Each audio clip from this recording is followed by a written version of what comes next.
Shalom Bapak Ibu. Seberapa yang masih pegel-pegel? Oh enggak ada ya. Semuanya sudah disegarkan, semuanya sudah dipulihkan. Hari ini kita dengan kesegaran baru. Amin Bapak Ibu. Oke, saya bersyukur ya. Saya pikir yang datang cuman sedikit, cuman mungkin nggak banyak karena kita baru selesai acara. Ternyata yang datang lebih dari 3.000. Beri tepuk tangan dulu. Oke, hari ini saya semalam coba siapkan apa ya Tuhan yang Kau mau ajarkan. Dan ini kan kita kelas imam yang pertama di tahun 2024 ya. Biasanya tahun lalu kita tiap bulan belajar tentang perbekalan tentang panggilan seorang imam. Kali ini karena kita berbagi dengan panggilan yang lain, jadi baru tahun ini, baru di bulan Mei ini kita para imam kumpul lagi. Bapak Ibu, siapa yang kangen pengajaran imam? Atau cuman saya aja? Oh ya, puji Tuhan ada beberapa. Jadi hari ini kita sama-sama belajar ya. Ini firman yang memberkati saya dan sejujurnya ini tuh pembekalan buat saya kemarin ketika saya sebelum berangkat ke Israel. Tuhan suruh belajar tentang ini karena ini akan menjadi salah satu senjata, salah satu kunci, dan ini akan sangat powerful sekali khususnya buat peperangan di hari-hari ini ya. Saya beri judul temanya peperangan mezbah. Boleh PowerPoint-nya ditampilkan? Sudah ya? Oke, peperangan mezbah ya. Bapak Ibu, gambar di atas itu ada gambar 2 mezbah ya, kalau cukup kelihatan. Yang satu mezbahnya dari versi Tuhan, dari mezbahnya Elia, satunya adalah mezbah para Baal ya. Jadi ada 3 bahkan ya. Jadi itu tapi mau menggambarkan bahwa betapa hari-hari ini yang namanya peperangan itu bukan lagi cuman sekedar peperangan biasa. Efesus berkata peperangan kita bukan melawan darah dan daging kok. Peperangan kita melawan penghulu-penghulu di udara, roh-roh di udara, para penguasa. Dan kalau disingkatkan sebenarnya ayat itu mau berbicara, hey, kita tuh bukan perang dengan saudara, bukan perang dengan ego atau apapun. Tapi peperangan kita kali ini, hari-hari ini adalah peperangan mezbah. Dan waktu saya belajar, Tuhan bilang, nah ini bukan sesuatu yang baru. Dari zaman dahulu, dari zaman para pendahulu, peperangan mezbah itu sudah terjadi. Bahkan nanti sampai di Wahyu di hari-hari ini. Contohnya apa Bapak Ibu? Peperangan mezbah itu salah satunya, saya akan cerita beberapa sebelum nanti kita lebih lanjut lagi. Dari zamannya Musa ketika dia harus membebaskan satu bangsa, dia sudah berhadapan dengan bangsa penguasa Mesir yang tidak memberikan izin untuk bangsa Israel keluar dari perbudakan. Dia berhadap-hadapan face to face dengan penyihir.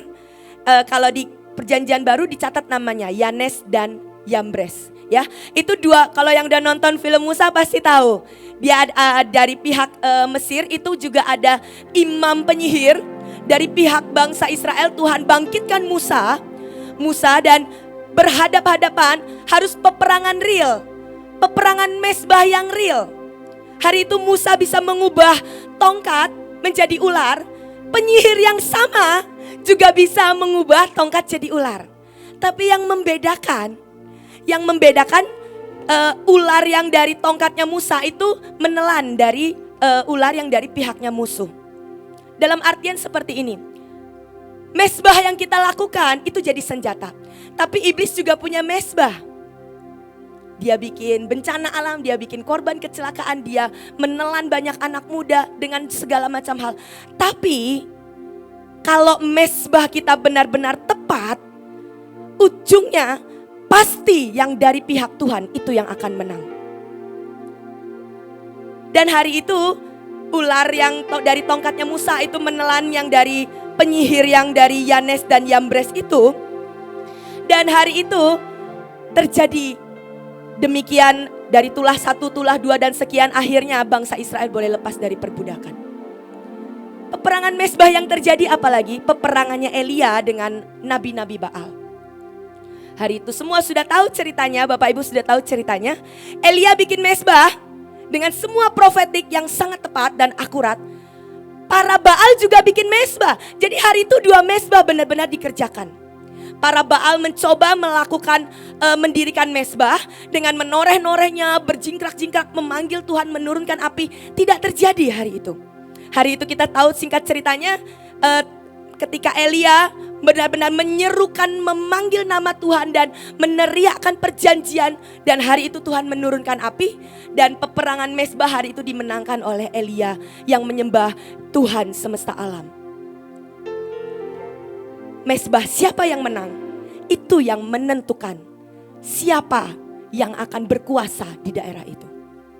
Hari itu mesbah Elia yang menang sehingga akhirnya ada kemenangan buat bangsa Israel. Semua para imam-imam dan nabi-nabi yang bersembunyi kembali akan dikumpulkan dan dibangkitkan. Mesbah siapa yang menang di satu daerah itu menentukan siapa yang akan menguasai, memerintah di daerah tersebut. Makanya di satu kota, satu bangsa atau satu provinsi atau satu keluarga lah, kalau tidak ada mesbah yang cukup kuat di situ, yang dari pihak Tuhan, pasti yang akan menguasai adalah dari pihak kegelapan.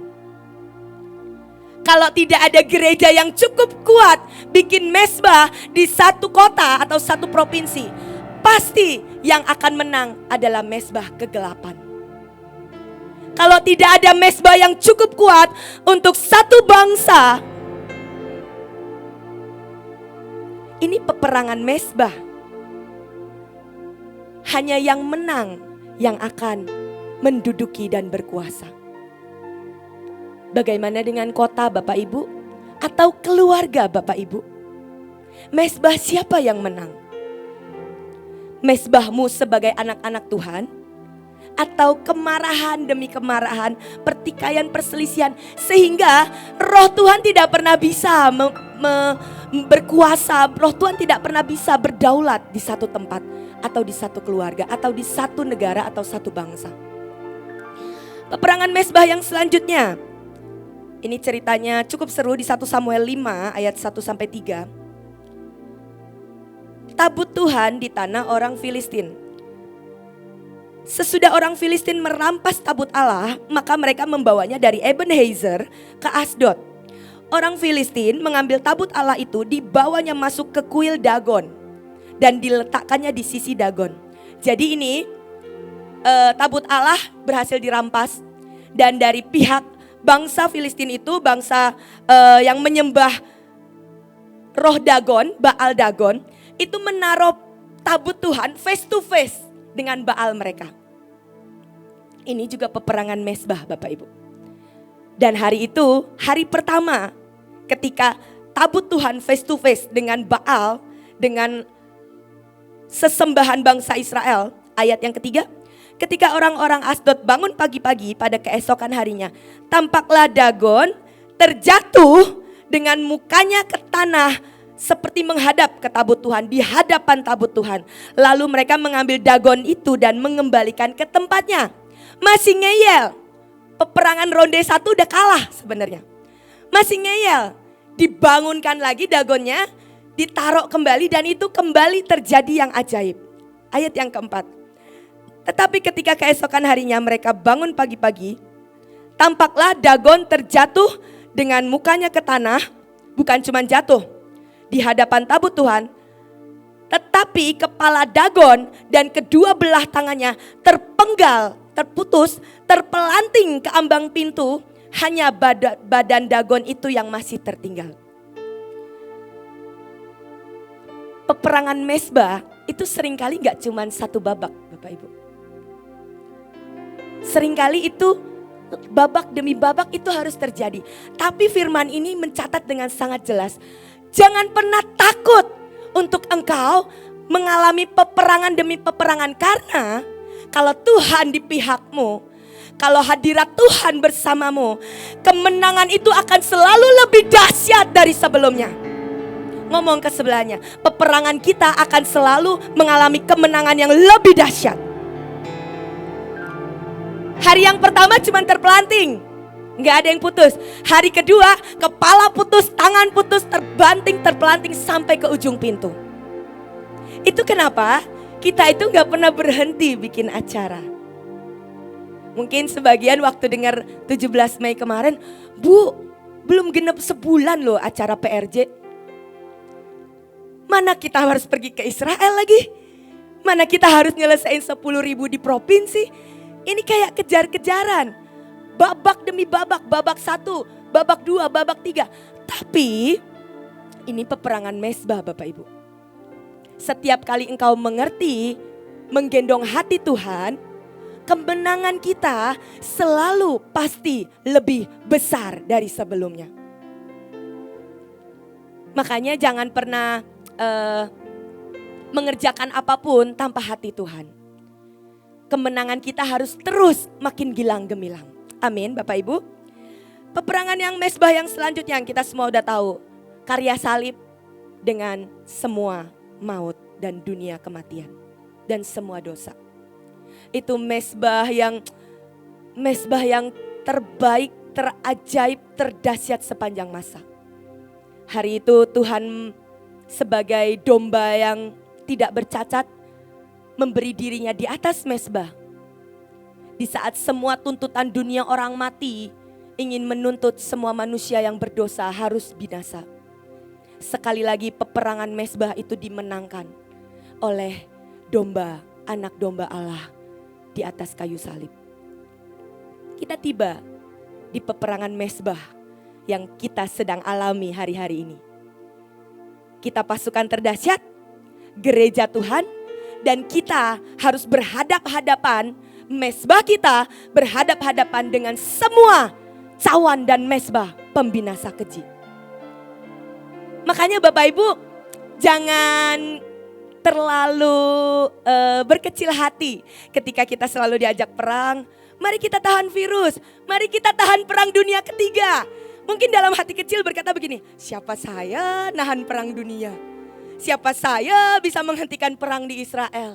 Siapa saya bisa menghentikan gunung berapi untuk meletus? Bapak Ibu, ini bukan siapa engkau, tentang siapa engkau enggak. Ini bukan tentang seberapa karuniamu, enggak. Tapi ini tentang sebuah panggilan. Adakah orang, adakah generasi yang mau untuk memeluk mezbah sehingga mezbah itu bisa benar-benar mengalahkan semua yang bukan dari Tuhan. Ujungnya Tuhan kasih sebuah senjata yang sangat ajaib. Dan Bapak Ibu tahu di kitab Wahyu, bukan lamanya pelayanan yang diukur, bukan besarnya gereja, jumlah jemaat, bukan. Yang diukur apa Bapak Ibu? Mezbah. Di Wahyu 11 ayat 1, Tuhan mengukur dengan sangat jelas ditulis, ambil tongkat pengukur, ukur mezbah. Ukur seberapa mezbah yang masih bisa mempertahankan satu bangsa, satu generasi. Yang diukur mezbah Bapak Ibu, bukan yang lain.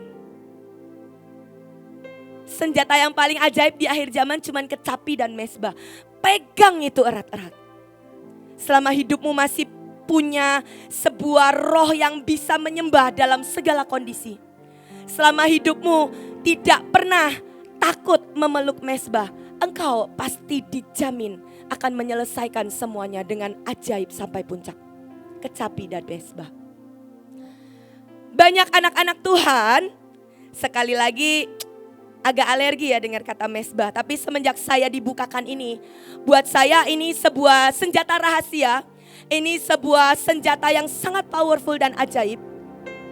Dan kalau kita bisa melakukan dengan pengertian, kita akan sangat aman dan kita akan sangat ajaib mengalami kemenangan demi kemenangan. Banyak anak-anak Tuhan cuman tahu yang namanya mezbah. Mezbah itu altar bahasa Inggrisnya. Gak banyak sekali lagi khotbah tentang altar dan mezbah. Satu-satunya kalimat yang kata yang sering kita dengar sebagai orang Kristen adalah altar call. Ya. Selalu kalau misalnya sebuah KKR ada yang namanya altar call. Itu juga salah satu mezbah Bapak Ibu. Panggilan mezbah. Kenapa iblis gak suka banget dengan yang namanya altar call? Karena ketika altar call itu dibuka, panggilan mesbah itu digemakan. Ketika orang-orang maju dan orang-orang bersentuhan dengan mesbah dan pribadi Tuhan, hidup mereka diubahkan. Hidup mereka dibebaskan. Makanya iblis gak pernah suka. Iblis gak pernah suka ketika kita mengerti dahsyatnya sebuah mesbah. Kenapa mesbah itu sangat penting? Gak akan pernah ada satu pribadi pun yang bisa berfungsi dengan maksimal, yang bisa terkoneksi dengan Tuhan tanpa hidupnya mengenal mesbah. Apalagi dalam keimaman. Bapak Ibu, panggilan tertinggi lah, the highest calling dari seorang imam, imamat yang rajani adalah attending to the altar. Tuhan Yesus sendiri melakukan itu ketika dia mati di atas kayu salib. Jadi kalau kita bilang panggilan saya imam, tapi hidup kita tidak pernah mau bersentuhan dengan mesbah, mungkin ada yang perlu dibukakan supaya kita lebih punya pengertian. Panggilan tertinggi seorang imam itu adalah hidupmu melayani, bersentuhan sangat dekat dengan mesbah. Jadi kita gak bisa mengerjakan panggilan ini, saya panggilan imam. Tapi ya secukupnya aja datang. Kalau disuruh isi cawan doa ya saya isi cawan doa. Tapi hidupmu tidak pernah mau mengerti esensi sebuah mesbah yang sebenarnya. Itu panggilan terbaik dan panggilan tertinggi buat setiap kita. Dan kita akan benar-benar bisa ngerti denyut Tuhan, hati Tuhan. Kita baru benar-benar bisa berdiri antara yang hidup dan yang mati. Antara tuntutan dengan kasih karunia keselamatan. Kalau kita orang yang benar-benar berdiri di tengah-tengahnya. Dan di tengah-tengah itu adalah mesbah. Mesbahlah yang memperdamaikan. Mesbahlah yang membuka jalan. Kita akan belajar Bapak Ibu, sebentar kita akan belajar ada 7 kekuatan mesbah. Itu sudah saya ringkas, sudah saya padatkan, harusnya cukup banyak tapi ini 7 yang cukup penting. Tuhan itu sangat menghormati mesbah Bapak Ibu. Makanya Tuhan selalu di perjanjian baru Tuhan bilang, bereskan dulu hatimu. Kalau engkau masih bertengkar, panas hati, jangan naruh persembahan di mesbah. Betul? Tuhan berkata seperti itu. Tuhan menghormati dan Tuhan respect dengan mesbah. Event itu cuma 2 keping yang ditaruh, bereskan hatimu. Jangan pernah engkau melayani mesbah dengan hati yang tidak beres. Tuhan hormati mesbah. Mesbah itu inisiatifnya dari Tuhan Bapak Ibu. Dan segala sesuatu yang inisiatifnya dari Allah, itu sifatnya kekal. Pengkhotbah 3 ayat 14. Pengkhotbah 3 ayat 14. Bunyinya seperti ini. Aku tahu bahwa segala sesuatu yang dilakukan Allah akan tetap ada untuk selamanya. Mesbah itu inisiatifnya dari Tuhan. Tuhan yang memberi semua SOP-nya, standarnya. Tuhan bahkan yang ngasih contoh. Ini loh mesbah. Tuhan yang ngasih semua regulasinya. Dan segala sesuatu yang keluar dari mulut Allah, yang diilhami dari hati Allah, itu sifatnya kekal. Jadi Bapak Ibu jangan pernah menunda-nunda untuk kita jadi orang yang bergirang sekali kalau kita harus mengerjakan mesbah. Karena apa? Ini sesuatu yang akan dihitung kekal. Mesbahmu lah yang akan menentukan engkau nanti di kekekalan itu akan ada di posisi apa. Mesbahmu lah yang akan berbicara di surga. Mesbahmu lah yang akan berbicara di surga ketika engkau mendoakan orang yang belum bertobat. Dan itu akan mengerjakan yang namanya keselamatan, syafaat. Bukan apapun yang dari dunia, tapi mesbahmu lah yang akan berbicara dengan kuat di surga. Oke, kita akan mulai masuk. Ada 11 kekuatan mesbah atau definisi dari mesbah. Yang pertama, mesbah itu adalah sebuah tempat di mana yang ilahi itu bisa mendarat. Landasan supranatural. Ceritanya kita akan lihat di Kejadian 28 ayat 11 sampai 12. Ini ceritanya tentang Yakub. Ia sampai di suatu tempat dan bermalam di situ. Karena matahari telah terbenam, ia mengambil sebuah batu yang terletak di tempat itu dan dipakainya sebagai alas kepala. Lalu membaringkan dirinya di tempat itu. Kemudian bermimpilah. Ia melihat sebuah tangga yang berdiri di bumi dan ujungnya mencapai langit dan malaikat-malaikat turun naik di tangga itu. Malaikat turun naik, landing, dan landing. Terbuka sebuah portal yang ilahi. Tempat yang sama di Kejadian 12, kitab sebelumnya, beberapa pasal sebelumnya. Kemudian ia pindah dari situ, ini tentang pendahulunya. Kemudian ia pindah dari situ ke pegunungan di sebelah timur Betel, tempat yang sama. Ia memasang kemahnya dengan Betel di sebelah barat dan Ai di sebelah timur. Lalu ia mendirikan di situ mezbah bagi Tuhan dan memanggil nama Tuhan. Di tempat yang sama, Yakub melihat sebuah portal di mana yang ilahi bisa landing. Tempat itu tempat di mana pendahulunya Abraham pernah bikin mezbah. Jadi di tempat di mana Abraham pernah bikin mezbah di situ, terciptalah sebuah landasan. Generasi selanjutnya bisa terima open heaven untuk yang ilahi bisa landing dan mendarat. Bapak Ibu, mungkin secara daging pendahulu di atas kita enggak semuanya hamba Tuhan. Kalau yang engkau orang tuanya hamba Tuhan, bersyukurlah. Pak Samuel, bersyukurlah. Papanya seorang pelayan Tuhan. Tapi kalau mungkin engkau kayak saya yang orang tuanya penyembah berhala, yang enggak punya apapun yang mungkin ilahi, ya. Ada pendahulu-pendahulu ketika kita masuk dalam panggilan sebagai pasukan, kita dicangkokkan. Ada pendahulu kita Pak Petrus Agung, ada pendahulu kita Pak Yusak Cipto, ada pendahulu kita Pak Daniel Cipto, bahkan hamba-hamba Tuhan di atas kita. Ketika kita dihisapkan dalam pohon keturunan yang ilahi, kita juga merupakan orang-orang keturunan Abraham, Ishak dan Yakub. Amin. Jadi ada sebuah landasan ilahi yang pernah mereka letakkan, mezbah yang pernah mereka letakkan. Sambungkanlah dirimu dengan para pendahulu. Caranya bagaimana? Kejar yang mereka kejar. Inginkan yang mereka inginkan. Maka kita akan tersambung. Kalau Bapak Abraham itu Bapak orang beriman yang tidak pernah menunda setiap kali Tuhan memerintahkan sesuatu. Mari belajar untuk kita jadi pasukan yang taat, punya iman, punya ketaatan mutlak dengan apa yang Tuhan mau. Kalau Pak Petrus Agung orang yang selalu menggali firman, mencintai firman, mari jadi pribadi yang juga selalu mengunyah firman, mencari firman di kedalaman.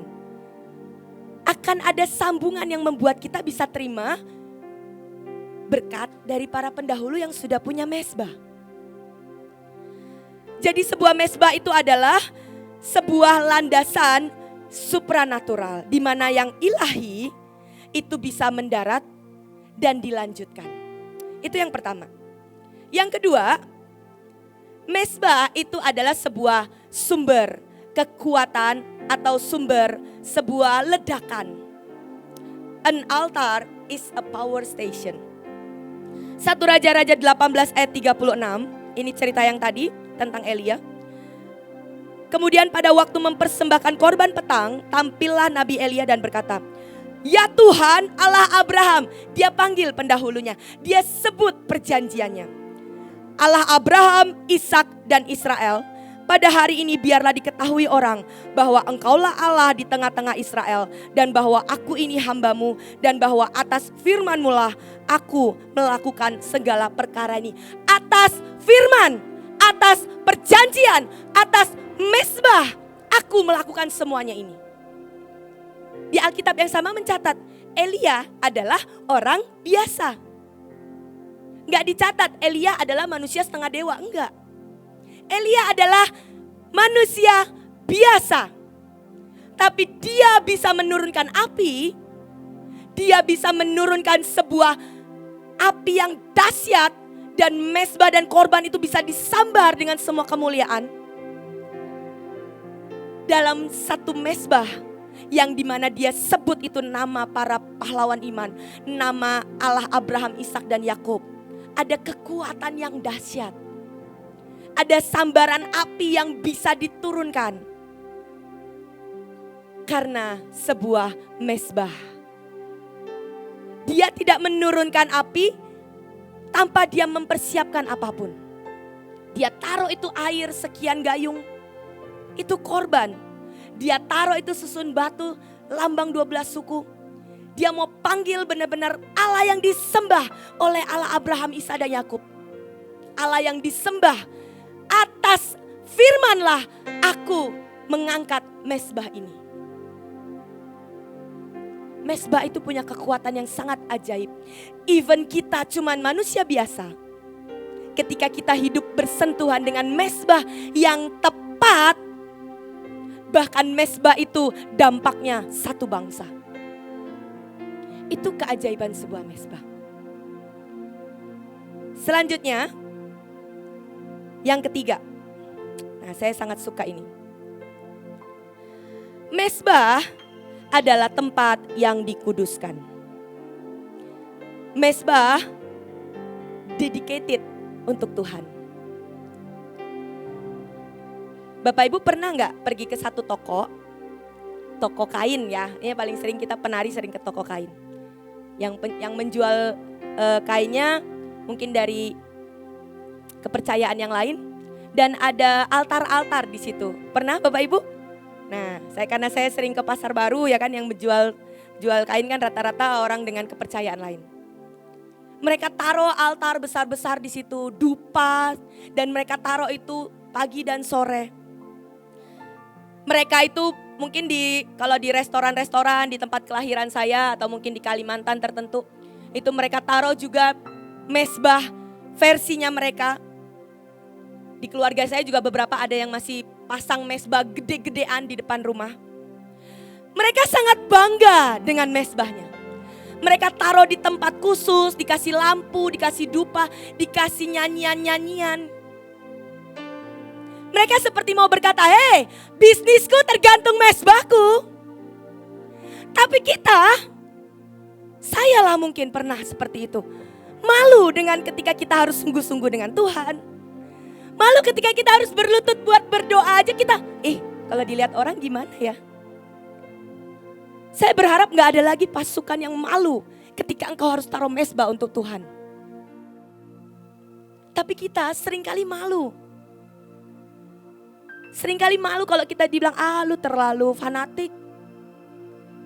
Lu acara lagi. Lu nabur, malu.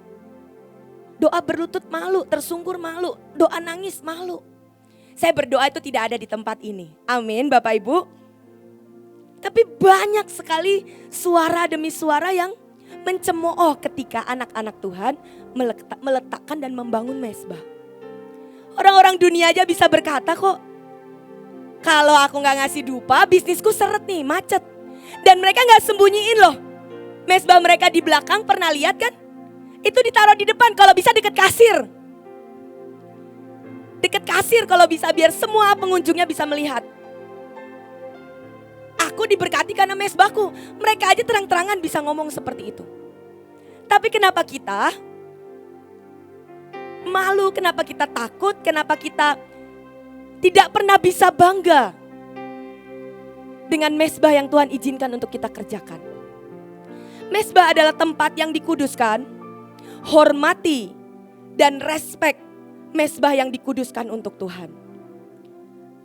Hidup kita itu juga adalah bait Allah dan mezbah.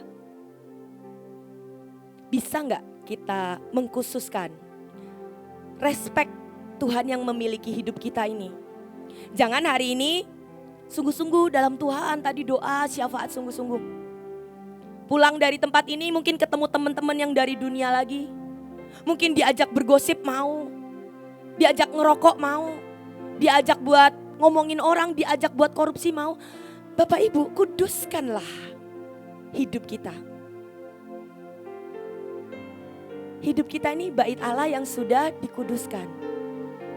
Hidup kita ini juga mezbah. Mari belajar pilih kebenaran ya di atas ya. Gak usah kompromi dengan dunia ini. Banggalah dengan hidupmu yang dikhususkan jadi mezbah. Anak-anak muda, mungkin di sini gak banyak ya, di sini senior, mungkin ada anak-anak muda di sini. Hidupmu dikuduskan untuk Tuhan. Jangan pacaran sembarangan. Jangan naksir dikit, grepek-grepek, pegang-pegang. Enggak, itu bukan hidup yang dikuduskan buat Tuhan. Itu akan membuat engkau merusak mezbah dan baitmu sendiri. Belajarlah hidupmu dikuduskan, dedicated untuk Tuhan. Selanjutnya, yang keempat, ini saya sudah pernah sharingkan, mezbah adalah tempat pertukaran. Saya suka sekali dengan kekuatan mezbah yang satu ini. Mezbah adalah tempat pertukaran. Bapak Ibu, kita semua tahu, Mahanaim itu tidak pernah lebih baik dari kota-kota lain.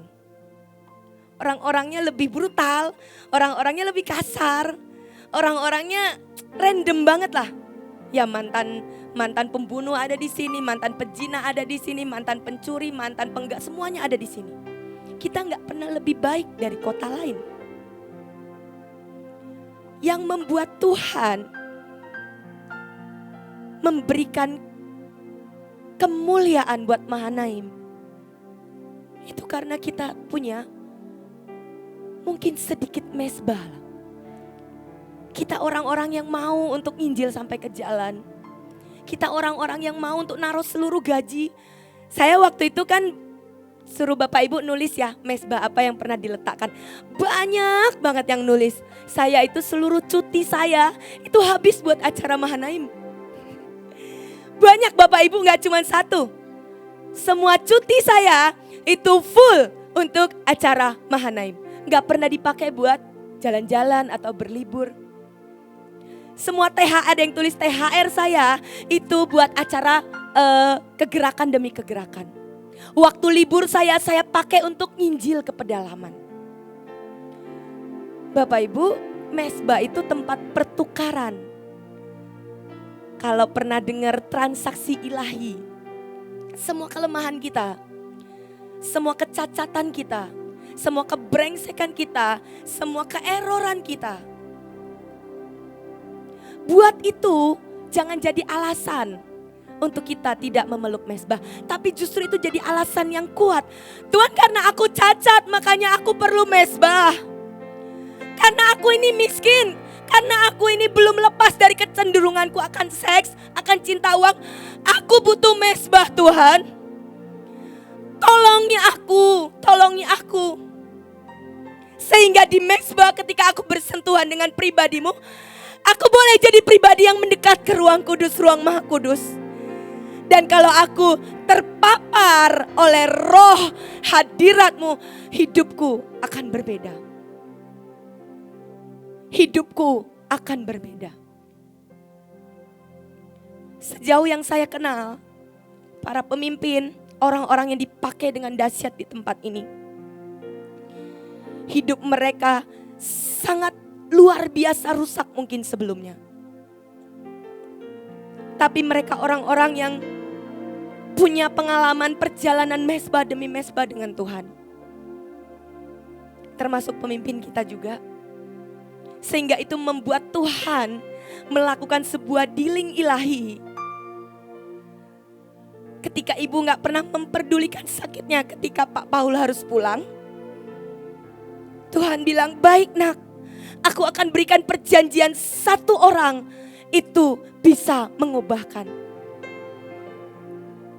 Kita lihat dari Pak Paul berpulang 1 tahun yang lalu, kita non-stop Bapak Ibu. Non-stop, literally non-stop. Karena apa? Ya ada sebuah pertukaran yang Tuhan mau kasih. Aku akan beri pengusaha-pengusaha akan dipertobatkan. Aku akan beri gereja-gereja akan dipertobatkan. Aku akan beri generasi demi generasi akan dilahirkan. Non-stop. Mezbah itu tempat pertukaran. Itu bukan tempat di mana Tuhan cari keuntungan. No. Itu justru tempat di mana engkau bisa sangat diuntungkan kalau engkau tahu hatimu, responmu benar. Jangan engkau berespon salah karena eman-eman Bapak Ibu. Sakitnya sama, korbannya sama, meletakkannya sama. Tapi kalau responnya salah, itu mesbah gak jadi tempat pertukaran. Dari yang fana menjadi yang ilahi. Tapi itu mesbah jadi tempat engkau tersandung karena responmu marah. Semua tergantung respon kok Bapak Ibu.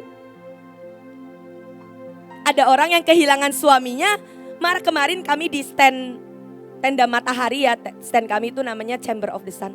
Ada ibu-ibu yang pahit banget karena suaminya dipanggil Tuhan. Dia hampir meninggalkan Tuhan, dia hampir melepaskan semuanya. Padahal hidupnya tuh udah baik-baik aja. Tapi ketika suaminya harus berpulang, dia nangis sampai benar-benar sesengukan. Sangat beda responnya. Dan itu tempat pertukaran tergantung respon. Jadi Bapak Ibu, kalau hari-hari ini Tuhan izinkan hal-hal yang gak enak, mari tukar itu jadi sesuatu yang akan mengerjakan yang ilahi dengan cara engkau berespon benar. Diomongin orang, puji Tuhan itu ada kesempatan. Itu namanya undangan mesbah. Akan ada yang ilahi yang akan ditukarkan masuk dalam hidupmu. Amin Bapak Ibu. Mesbah adalah sebuah tempat pertukaran. Jadi jangan pernah menghindari mesbah. Banyak orang tahu prinsip ini. Para pejabat kalau mau dapat posisi tertentu, mereka datang kok ke mesbah si jahat. Mereka kepesugihan lah atau apapun lah. Mereka tukar dengan jabatan. Banyak artis atau apapun lah, pejabat lah yang paling sering lah. Banyak politikus datang ke pesugihan dan mereka tukar. Banyak orang pengen kaya datang ke pesugihan. Bapak Ibu, mesbah itu tempat pertukaran, bukan tempat engkau terima gratis. Jadi kalau orang yang datang ke pesugihan dan minta kaya, itu dia sedang menukar semua keturunannya dia, itu bisa bangkrut, semuanya masuk kekayaannya ke dia.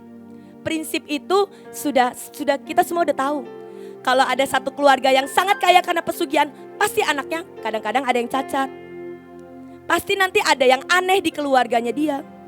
Ada yang anaknya harus mati. Itu pertukaran Bapak Ibu. Iblis itu gak pernah punya yang benar-benar ilahi. Dia cuma niru. Tapi kalau Tuhan kasih ke kita, Tuhanlah yang empunya segala sesuatu.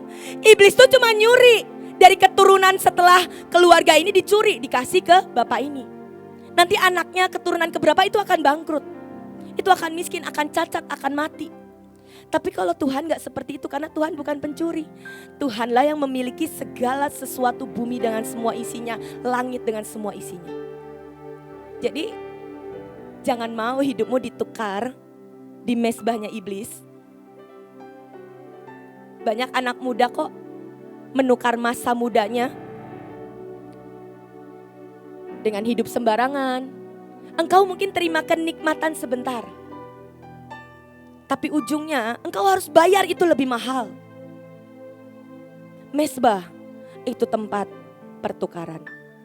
Belajar berespon baik sehingga apapun yang paling tidak enak dalam hidupmu, itu bisa dibalikan ketika engkau berespon benar. Yang kelima, mesbah adalah tempat meletakkan korban. Keluaran 29 ayat 18. Bakarlah semua itu di atas mesbah.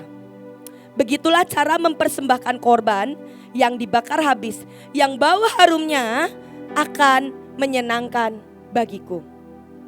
Mesbah adalah tempat di mana meletakkan korban. Kita nggak pernah bisa bilang, Tuhan, aku udah punya mesbah ya, ini mesbahku Tuhan, tanpa kita ngerti meletakkan korban. Bapak Ibu, ngerinya roh pembinasa keji ini. Di Amerika saja, di Amerika, data secara detail mencatat sudah ada 50 juta aborsi dengan pakai atas nama hukum women's right. Jadi kalau memang wanita itu tidak menginginkan ada anak, seorang wanita yang hamil mungkin di luar nikah atau apapun, tidak menginginkan adanya anak, dia berhak menggugurkan. Dengan tadi yang Kak Imelda cerita bahwa hukum-hukum itu bisa ditunggangi. baik dari pihak Tuhan maupun pihak iblis, dan kita di mezbah mempertahankan. Kalau di tempat kita, di bangsa kita sampai hari ini, hukum-hukum yang ada itu masih bisa menahan itu. Hukum LGBT, hukum aborsi, hukum apapun. Kalau masih bisa, itu karena doa. Itu karena doa. Itu karena mezbah. Itu karena setiap syafaat yang Bapak Ibu kerjakan. Please jangan berhenti. Walaupun kayaknya bodoh, teriak-teriak, Tuhan tolong tunggangi hukum. Mungkin kelihatannya simple. Tapi kalau satu hukum yang fatal, satu hukum yang ditunggangi itu dilegalkan, dampaknya itu benar-benar sangat banyak dan sangat masif.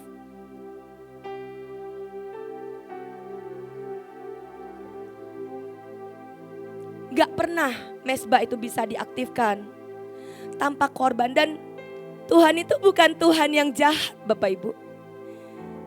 Tuhan itu bukan Tuhan yang minta kita juga cucurin darah, enggak. Dia udah bayar dengan darahnya. Sekali lagi kadang mezbah itu cuman ego kok. Kadang mezbah itu kita cuman perlu potong kedagingan. Kita cuman perlu potong kemarahan kita. Kita cuman perlu mengampuni kadang.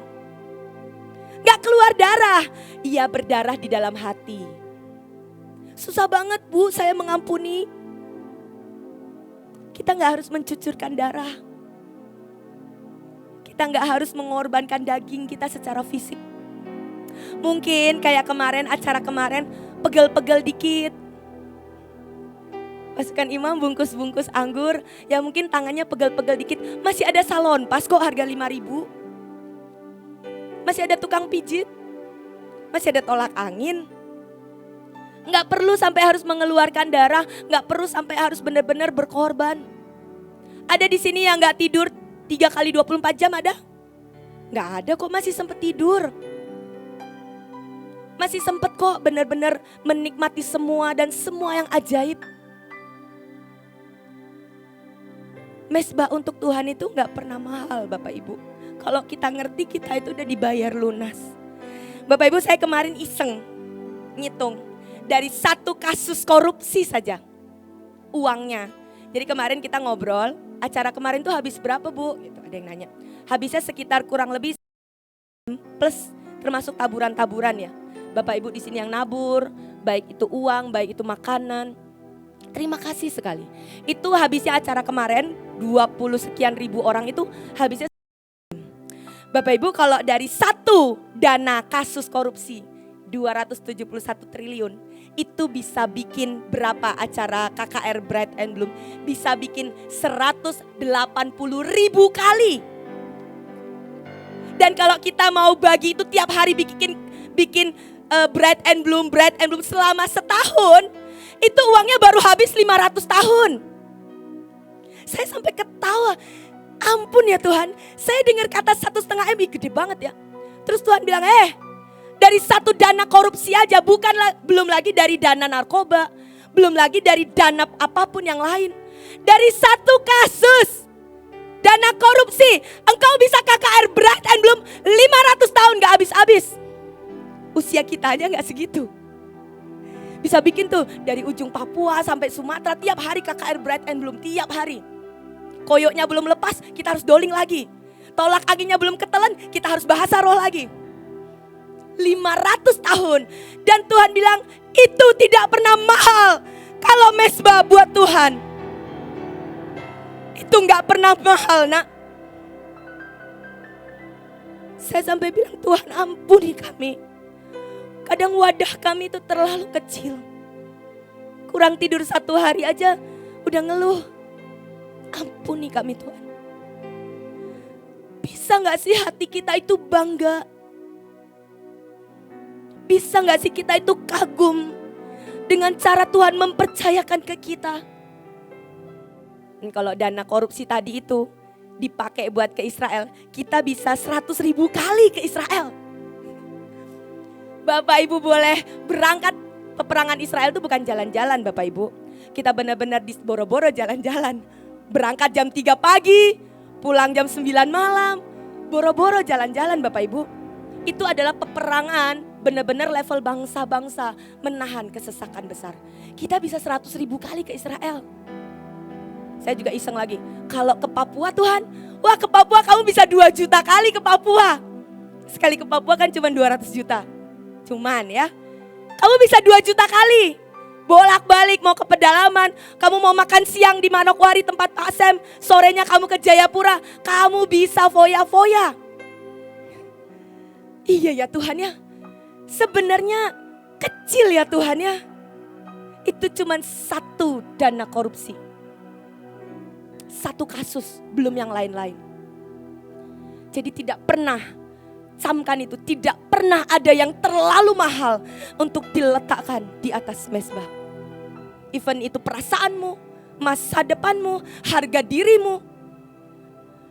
Selama engkau tahu mezbah itu punya value dan kekuatan yang sangat dahsyat, jangan bodoh peluk ego dan kemarahanmu. Mari tukar itu dengan mezbah kemuliaan. Yang selanjutnya, yang ke-6, 2 yang terakhir. Mezbah adalah tempat di mana perjanjian diturunkan dan dilanjutkan. Perjanjian dan mezbah gak bisa dipisahkan. Totally semua pendahulu kita yang terima perjanjian, pasti itu diturunkannya ketika ada mezbah. Abraham bikin perjanjian, membikin mezbah, menaruh Ishak, turun perjanjian, Jehovah Jireh, engkau akan jadi berkat. Ketika Yosua ngangkat tahan menahan perang, dia bikin mezbah untuk peperangan, turun perjanjian Jehovah Nisi. Ketika Yakub bikin mezbah di Betel, turun perjanjian, Tuhan memanggil dia sebagai Israel. Di setiap perjanjian harus ada yang namanya mezbah. Kejadian 22 ayat 15 sampai 18. Untuk kedua kalinya berserulah malaikat Tuhan dari langit kepada Abraham, katanya, aku bersumpah demi diriku sendiri, demikianlah firman Tuhan. Karena engkau telah berbuat demikian dan engkau tidak segan-segan untuk menyerahkan anakmu yang tunggal kepadaku, maka aku akan memberkati engkau berlimpah-limpah dan membuat keturunanmu sangat banyak seperti bintang di langit. Perjanjian ini turun dan seperti pasir di tepi laut, dan keturunanmu itu akan menduduki kota-kota musuh. Bahasa Inggrisnya adalah keturunanmu akan mengalahkan musuh bahkan di pintu gerbang. Di perjalanan awal pun, ketika engkau masuk pintu gerbang pun, engkau sudah terima kemenangan. Itu dahsyat Bapak Ibu. Dan oleh keturunanmu lah semua bangsa di bumi akan mendapat berkat, karena engkau mendengarkan firmanku. Jadi mezbah adalah tempat di mana perjanjian itu diturunkan dan bisa dilanjutkan. KKR kemarin, Bread and Bloom, itu adalah KKR yang menjembatani antara para senior dengan para junior. Makanya Bapak Ibu melihat yang banyak kan, yang melayani yang banyak kan benar-benar wajah-wajah yang baru, yang fresh gitu ya. Ada Obaja di situ yang pegang mezbah, ada Anes, ada teman-teman yang lain. Penari-penarinya juga banyak yang baru. Tapi ibu tidak sekalipun meninggalkan mezbah. Karena apa? Ya perjanjian yang ibu terima sebagai Mikael yang bisa benar-benar atas perjanjian beliau satu bangsa akan diluputkan. Itu sedang dilanjutkan tongkat estafetnya kalau generasi muda ini mengerti. Saya ini generasi transisi. Kejepit ya antara yang senior, saya juga gak senior-senior banget. Saya juga gak junior-junior banget, jadi saya berasa transisi gitu. Tapi oke lah, saya junior lah, saya belajar banyak dari para pendahulu. Ya, dan saya lihat ibu tuh gak ninggalin mezbah sama sekali Bapak Ibu. Mau ada hamba Tuhan siapa datang, mau ada artis siapa datang, gak sekalipun beliau meninggalkan mezbah. Karena apa? Ada yang harus dilanjutkan. Tapi kalau sampai generasi saya, ini generasi junior, gak ngerti bahwa mezbah yang sudah dibayar itu mahal dan nganggap jingkrak-jingkrak nari-nari di mezbah itu murah, itu salah besar. Dan menganggap bahwa itu sesuatu yang biasa aja, itu salah besar. Harusnya kita tuh generasi muda tuh lebih gemetar. Makanya saya bersyukur yang junior membayar dengan caranya. Mereka yang lebih banyak bergadang, nungguin semuanya lembur. Ada yang doling tengah malam, ada yang ke lokasi tengah malam. Ada yang melakukan dengan semua caranya. Dengan semua bobot seberapa bisa diperas, mereka kerjakan itu. Sehingga bisa nyambung nih. Antara yang sudah dibayar pendahulu, para senior, dengan yang seberapa bisa diperas dari para junior. Bapak Ibu, para junior ini gak ada satupun yang gak nangis. Saya gak tahu Bosco nangis apa enggak. Yang saya tahu, semua yang beberapa yang saya ketemu, baik itu chat, baik itu ketemu langsung, nangis Bapak Ibu. Gak ada yang gak nangis dengan acara kemarin. Ada yang curhat ke orang tuanya, minta didoakan, minta dipuasain. Saya bersyukurlah kalau sikap hatinya segentar itu. Karena Mesbah tidak pernah murah. Mesbah tidak pernah murahan. Semua meletakkan, semua meletakkan. Mari lanjutkan. Nanti bikin acara apapun di depan. Kalau mungkin full udah dipercayakan kepada generasi yang fresh ini. Mari lakukan perkara mesbah di atas apapun. Itu yang menentukan Tuhan akan berkenan atau tidak. Bukan artisnya yang datangin masa kok. Bukan siapapun, bukan sinode tertentu yang bisa datangin hembusan Roh Kudus. Enggak.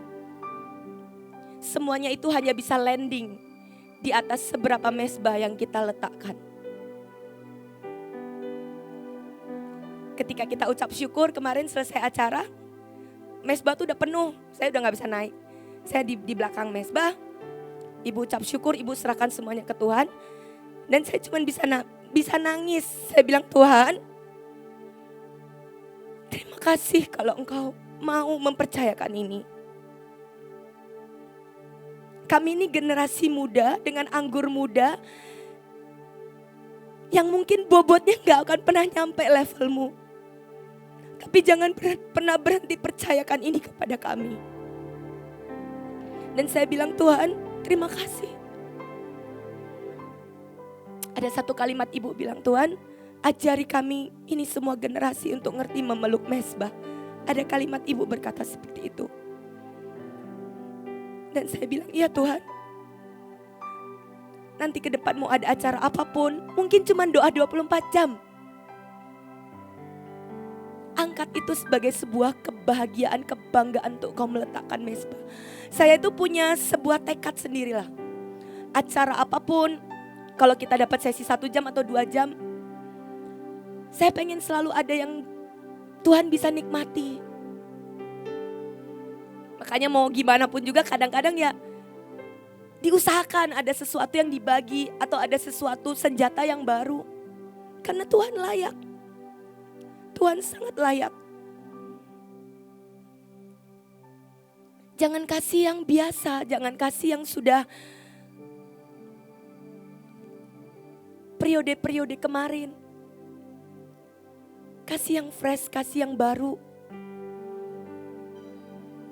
Sehingga Tuhan itu selalu menanti-nantikan kapan ya sesinya imam. Kapan ya nanti pasti ada sesuatu, ada teriakan yang baru dari Pak Sam, ada erangan yang baru dari Bu Imelda. Oh akan ada yang dibagikan ke jemaat yang kita bisa angkat. Bukan karena kita iseng Bapak Ibu. Bapak Ibu kemarin membungkus anggur, membagikan itu.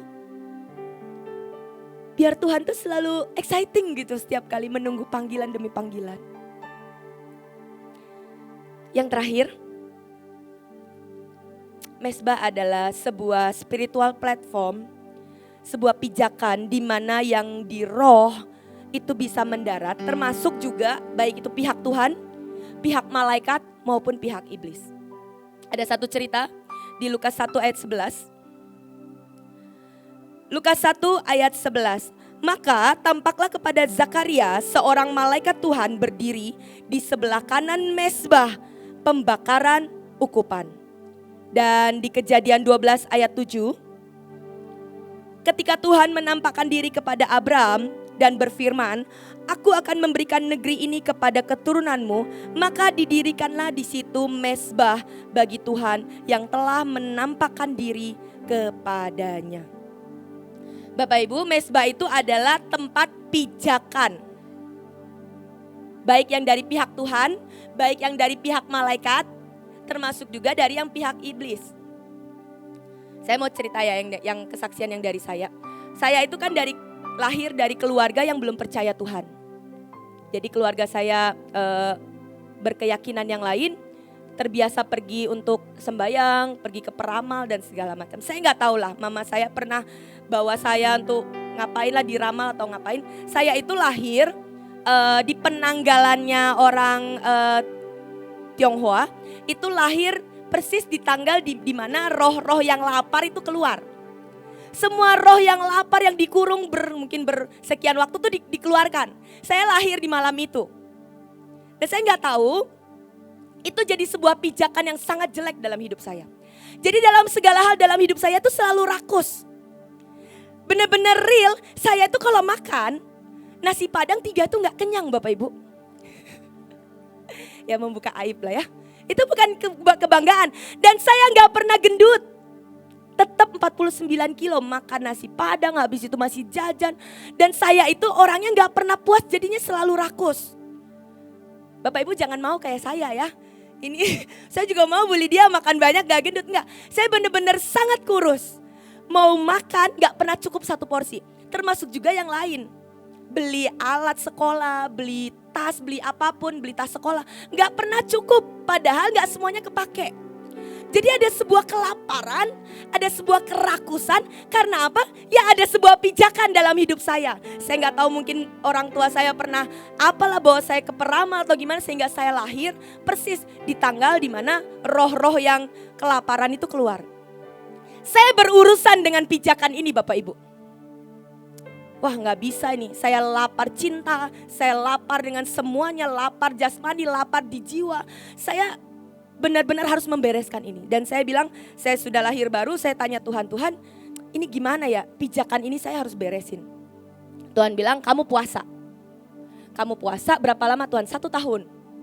Saya disuruh puasa 1 tahun, setiap bulan beda. Jadi bulan Januari saya harus puasa dari jam sekian sampai jam sekian. Februari saya harus puasa tidak makan daging. Maret saya puasa.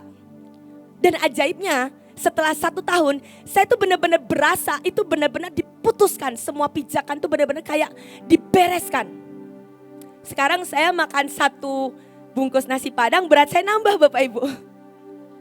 Saya masuk Mahanaim 49 kilo. Hari ini saya 64 kilo. Jangan ditepuk tanganin dong. Tolong jangan nambah lagi, jubah saya udah sempit banget. Tapi ini salah satu tanda semua kelaparan saya karena pijakan yang gak beres itu. Mesbah yang pernah orang tua saya mungkin buat, saya coba bereskan itu sampai ke akarnya. 1 tahun saya berperkara. Hari ini kalaupun saya sedikit menggendut ya saya bersyukur, saya sudah merdeka. Ngeri juga Bapak Ibu, makan 3 bungkus, bisa makan Indomie berapa bungkus tuh nggak kenyang-kenyang. Saya bingung ini ada apa ya, kok nggak gendut-gendut. Bapak Ibu coba cek ya, dalam hidupmu pernah nggak ada mesbah pendahulu? Atau orang tuamu pernah, ya ini menelusur ke di atas kita sih. Kalau pernah ada kecenderungan engkau untuk jatuh dalam dosa seksual, mungkin pendahulumu, orang tuamu, keturunan di atasmu pernah punya mesbah yang salah. Pernah mungkin melakukan pelecehan kepada orang atau apapun. Coba belajar bereskan itu. Karena mesbah ini adalah tempat pijakan. Baik itu yang dari Tuhan, baik itu yang dari pihak divine, malaikat, maupun malaikat jatuh. Itu urusannya dengan mesbah. Makanya kalau kita ke provinsi, kita juga beresin tempat-tempat mesbah, betul ya? Tempat pernah ada kecelakaan, tempat di mana pernah ada bencana alam, itu mesbah dari pihak jelek. Ketika mesbah itu kita beresin, nanti satu persatu akan terbuka. Itu seril itu peperangan mesbah Bapak Ibu. Seril itu. Dan itu yang iblis coba tutupin. Untuk kita anak-anak Tuhan gak perlu ngurusin mesbah. Dia akan bungkus mesbah dengan tulisan sakit, korban. Dia akan membungkus itu sehingga kita nggak mau korban lagi. Nggak mau sakit lagi, jangan bikin acara lagi lah, nanti nabur lagi. Itu bungkusan packagingnya iblis. Di balik itu semua, kemuliaannya iblis gak pernah mau kita tahu. Ini senjata yang terbaik. Dan slide yang terakhir. Ini dia acara yang baru selesai kemarin, Bright and Bloom. Buat saya ini acara ajaib banget. Sebuah perjanjian di mana terang dan semua hembusan roh akan menumbuhkan yang ilahi. Itu kemarin kita sudah kerjakan. Dan firman-Nya yang dengan sangat jelas berkata bahwa demikianlah Tuhan Allah akan menumbuhkan kebenaran. Tuhan akan menumbuhkan kebenaran dan puji-pujian bukan cuma di bangsa kita, tapi di depan semua bangsa-bangsa. Hari ini semalam Bu Nita udah pergi ke NTT membawa gelombang Bright and Bloom. Saya hari Rabu akan pergi ke pedalaman Papua membawa gelombang Bright and Bloom. Bapak Ibu, acara kemarin gak cuma buat berhenti sampai kemarin. Bawa gelombang dan radiasinya karena janjinya ini bisa sampai ke pelosok. Bahkan di Mazmur berkata, apabila engkau menghembuskan rohmu, maka semua yang ilahi tercipta. Engkau membaharui muka bumi, bahasa Inggrisnya. Send out your spirit and they spring to life, the whole countryside sampai pelosok. Akan bloom, akan mekar, akan blossom. Itu sampai ke pelosok. Jadi bawa ini sampai ke pelosok keluargamu, sampai ke pelosok daerahmu, sampai ke semua daerah, bahkan sampai ke bangsa-bangsa. Pak Wong, Bu Grace akan ke Asia ya, akan ke beberapa negara di Asia. Bawa ini perjanjian karena ini gak cuma buat bed kasih. Bed kasih itu rahim rohnya. Dia bisa dibawa, janjinya bisa sampai ke pelosok-pelosok, bisa sampai ke bangsa-bangsa. Dan ada beberapa peneguhan penglihatan. Tuhan memberikan dan menurunkan 7 lapis sayap. Bapak Ibu sempat dengar ya? Kalau kita yang ikut doa waktu kita mau closing di mesbah. Tuhan berikan 7 lapis sayap buat kita semua. Buat kita semua tidak terkecuali. Dan di Maleakhi 4 ayat 2 berkata, tetapi kamu yang takut akan namaku, terjemahan lain adalah kamu yang mengerjakan hatiku, bagimu akan terbit surya kebenaran dengan kesembuhan pada sayapnya. Engkau akan benar-benar bawa 7 lapis sayap ini kemanapun. Hari ini kalau pegel-pegel, Tuhan aku udah terima 7 lapis sayap. Ini akan menopang semua sakitku, pegelku, semua aku akan disegarkan. Hari ini kalau ekonomimu mungkin sedang susah, mari aktifkan sayap ini. Di dalamnya ada sayap kelimpahan, ada sayap cinta, ada sayap pemulihan, ada sayap kesukacita. Sangat ajaib Tuhan akan beri ini. Dan nanti saya minta kita meng-closing dengan kita keluarkan, ada 7 sayap? Ya. 7 sayap di kanan dan di kiri. Saya minta kita semua mari masuk. Kita terima dengan iman dan aktifkan. Ya, biar semua berkat yang Tuhan sudah kasih 7 lapis sayap ini benar-benar kita semua terima. Engkau yang mungkin ada organ tubuhmu yang mungkin belum fit, belum sempurna. Mari aktifkan sayap ini. Engkau yang menunggu penggenapan janji, engkau yang menunggu pemulihan. Mari aktifkan sayap ini. Tuhan sudah beri buat kita semua yang mengerjakan Bright and Bloom. Amin Bapak Ibu. Amin Bapak Ibu, mari kita bangkit berdiri.